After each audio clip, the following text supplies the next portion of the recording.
Okay, so section 8.2 asks us, this first example asks us to use tree diagrams to find the two-step transition matrix, and they call this P2. So it's a two-step transition matrix. So that means like here is 1, here is 2, here is 1, here is 2. You can kind of look at it that way.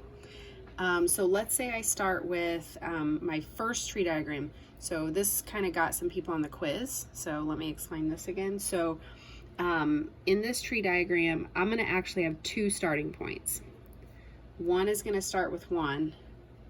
One is going to start with 2. So I'm going to do two separate tree diagrams with this one. My first one, if I start with 1, I have the option of either getting a 1 on the first step or a 2. Then from there, I have the option of either getting 1 again or getting 2. Same thing here. I can either get a 1 or I can get a 2. Okay, so let's talk about our probabilities. So if I'm at 1 to start with and I get 1 again, that's this situation right here. So that's 0.8. If I was at 1 and I end up getting a 2 for the second one, that's 0.2. So again, starting from here, if I'm at 1 and I get a 1, that's 0.8. If I'm at 1 and I go to 2, that's a 0.2. From here, if I'm starting with 2, that's this one now, so I'm now in this bottom row. If I'm at 2, but I go to 1, that's this one, 0.6. And if I'm at 2, but I stay at 2, that's a 0.4. Okay, the other situation is, what if I'm starting with 2? In that case, again, I have an option of either 1 or 2. And then from each of those, I have an option of 1 or 2. 1 or 2. Okay, so look at the probabilities on this one. So I'm starting with 2, so now I'm starting down here in this bottom row. So if I'm starting at 2, going to 1, that's 0.6. If I'm starting at 2 and I'm staying at 2, that's 0.4. Now up here, I'm starting at 1 again, so I'm back in the top row. Starting with 1, ending up at 1, that's 0.8. If I'm starting at 1 and I'm ending up at 2, that's 0.2. This one, starting at 2, going to 1, that's 0.6, and then 2 to 2 is 0.4. Okay, so then in order to come up with a matrix that is this situation, I have to find the probabilities of all of these, because this ends up looking a little weird. So first let me get these probabilities. So 0.8 times 0.8, that one would be 0.64. 0.8 times 0.2, 0.16. 0.2 times 0.6, 0.12. This one would be 0.08. And then over here, I've got 0.48, 0.12, 0.24, and 0.16. Check my math on that, make sure I'm right. Okay, then, so here's what this actually looks like when I put it into matrix form. So, this first column, this first spot right here, represents when I'm at 1 to begin with, and I'm ending up still at 1. So if I look through these options right here, I started at 1, and I'm ending up at 1 on this one. So this piece right here is an option. On this one down here also, I'm starting at 1, and I'm ending at 1. It doesn't matter what you go through in the middle, you're ending at 1. So those two together, 0.64 plus 0.12, need to go there.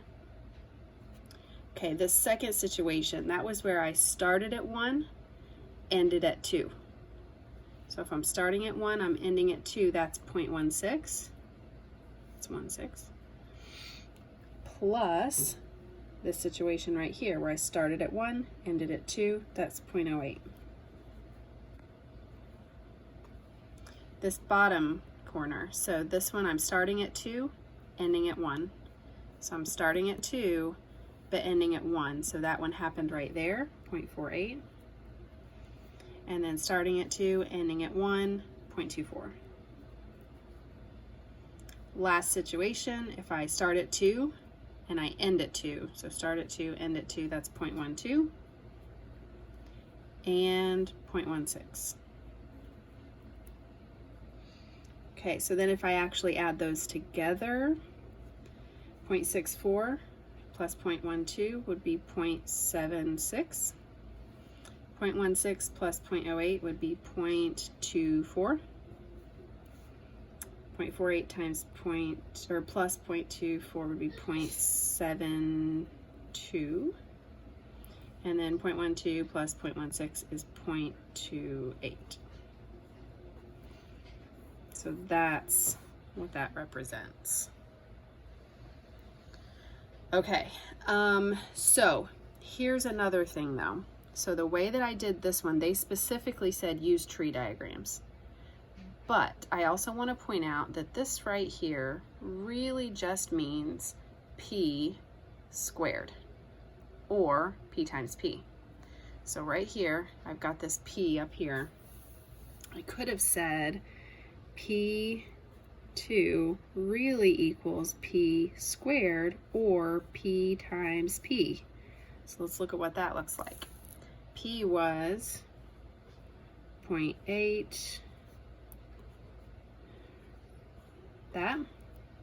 So that times itself.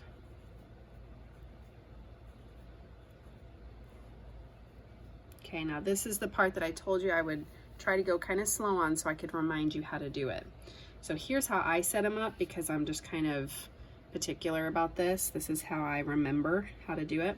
So I always go across on this first one. So I'm going to do 0.8 times something plus 0.2 times something. So I always like fill it in, like leave blanks and then go back and fill it in. So same thing for the second spot, that's going to be 0.8 times something plus 0.2 times something. So my bottom row is going to be 0.6 times something plus 0.4 times something. That comes from right here. So 0.6 times something plus 0.4 times something. Okay, filling in those blanks come from the second set. So this one I'm going to go up, down. So 0.8 and 0.6 are the two that I'm using. So 0.8 right here and 0.6. Same thing with this one, 0.8 and 0.6. And then over here, do the same thing except with the next column, so 0.2 and 0.4. 0.2 and 0.4. Okay, so then if I work all of that out, so you can do kind of the math on your own if you want. I'll do this first one, so this would be 0.64 plus this would be 0.12. And if you look back up here, that's exactly what I had when I was doing that. So you do end up with the exact same answer, which was 0.76, 0.24, 0.72, and 0.28. The only reason why I did it this way to begin with was because it specifically said use tree diagrams. If it doesn't specifically say that, I would have done it this way. If they tell me P2, I know that that means P squared or P times P. Okay, one other thing that they may do, so this is kind of important, they may say, what is P12 of 2? So let's talk about what that means. What that means is I want it to start with 1 and to end with 2. So if it starts with 1, ends with 2, that was what I was doing up here. Starts with 1, ends with 2, that'd be 0.16. Starts with 1, ends with 2, that's 0.08. So 0.16 plus 0.08, which is 0.24. The other way that you could have thought about that though, is up here, if I'm starting with 1, that's this top row, ending with 2, that's this situation right here. So 0.24. The other way they could say something similar is maybe it looks like this.